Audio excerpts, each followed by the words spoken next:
Hello बच्चों, let's read this question. The question is consider the following statements. और statements क्या क्या given है। Atomic radii decreases across a row of the periodic table when we move from left to right. Atomic radii increases down the column as we move from top to bottom, although the order of elements is based on atomic numbers.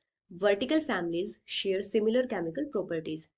Which of the statements given above is or are correct? And the options are first and third, second and third, first, second and third.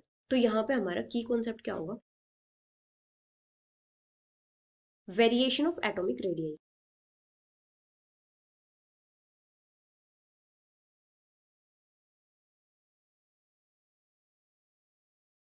अगर हम atomic radii की variation देखें period में,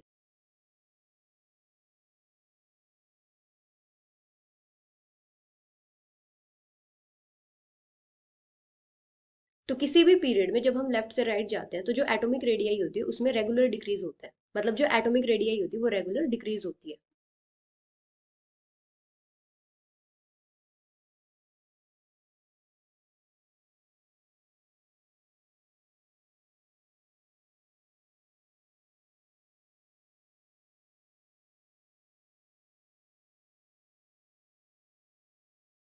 और ये किसकी वजह से होता है? क्योंकि किसी भी पीरियड में क्या होता है, जो नंबर ऑफ एनर्जी शेल होते हैं वो तो सेम रहते हैं, लेकिन जो न्यूक्लियर चार्ज होता है वो एटॉमिक नंबर के साथ साथ इंक्रीज करता है। मतलब जैसे जैसे एटॉमिक नंबर इंक्रीज करेगा न्यूक्लियर चार्ज भी इंक्रीज करेगा।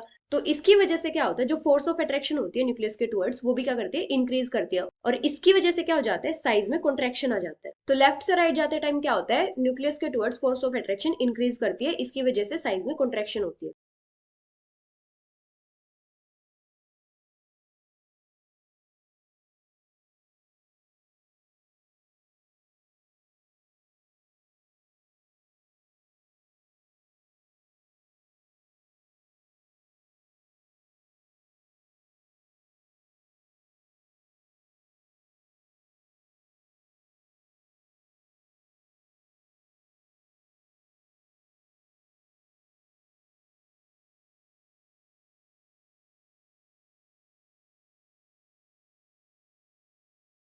इसको हम इफेक्टिव न्यूक्लियर चार्ज के बेसिस पे भी एक्सप्लेन कर सकते हैं, क्योंकि लेफ्ट से राइट जाते टाइम क्या होता है, जो इफेक्टिव न्यूक्लियर चार्ज होता है वो इंक्रीज करता है। मतलब जो इलेक्ट्रॉन क्लाउड होता है वो न्यूक्लियस के टुवर्ड मोर स्ट्रांगली अट्रैक्ट करता है। तो इसकी वजह से क्या हो जाता है, जो इलेक्ट्रॉन क्लाउड होता है उसमें कॉन्ट्रैक्शन आती है और साइज भी कॉन्ट्रैक्ट करता है। तो साइज कम हो जाएगा तो क्या होगा, एटॉमिक रेडियाई भी डिक्रीज करेगी। अभी अगर हम वेरिएशन देखें ग्रुप में,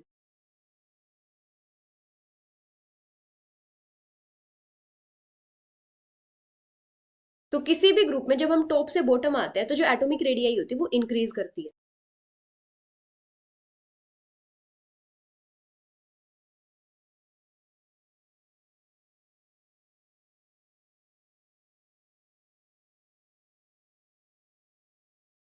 क्योंकि टॉप से बॉटम आते हैं तो क्या होता है, जो एनर्जी शेल्स होते हैं वो इंक्रीज करते हैं, और जो एक्स्ट्रा एनर्जी शेल्स होते हैं वो क्या करते हैं, इंक्रीज न्यूक्लियर चार्ज के इफेक्ट को आउटवे कर देते हैं। तो इसकी वजह से क्या होता है, साइज भी इंक्रीज करता है और एटॉमिक रेडियस भी इंक्रीज करती है।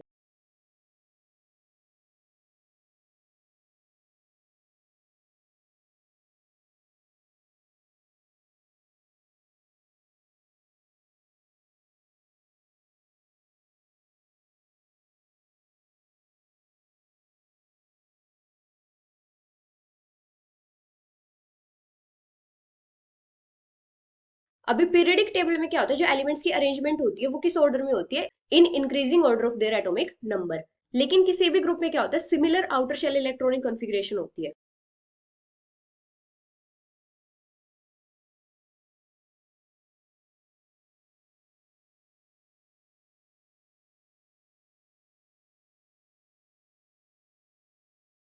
तो इसकी वजह से क्या होता है, किसी भी ग्रुप के जो एलिमेंट्स होते हैं उनकी सबकी जो केमिकल प्रॉपर्टीज होती है वो भी सिमिलर होती है। जैसे अगर हम फर्स्ट ग्रुप की बात करें,